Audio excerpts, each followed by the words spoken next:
cual difere efectividad o quizás por ti un poco efecto negativo para los turismo, que el turista no puede venir a Aruba ahora quizás no te vai gasto é 100 invertir em Aruba para o qual está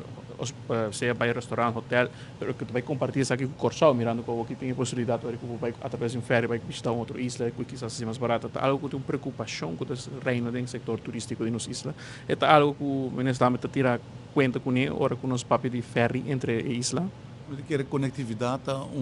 key player sempre de qualquer economia, conectar gente com outro está crucial. No saco é conexão aérea com o Corsal, não sempre da maneira que vamos pôr nos lotes de SIAP, tá viagem não é custoso, tem hora é tráfego tá vamos pôr tem delay, tem assunto não que fora de controle, por exemplo, de governo, não empresa não manejar é ruta aqui. E eu realmente quero que fast ferry porta uma opção para oferecer um tráfego alternativo e naturalmente que miras no futuro que porta algo que traz carga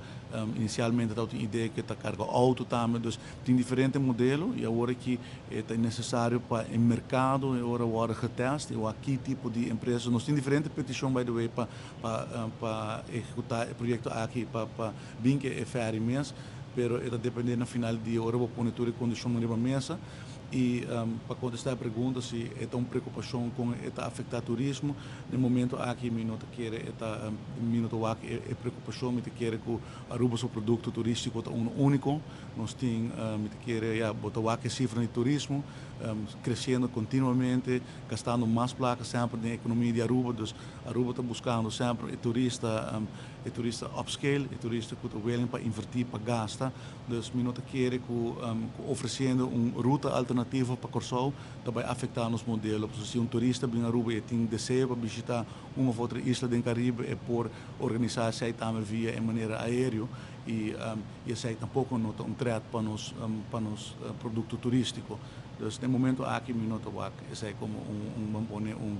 preocupação real.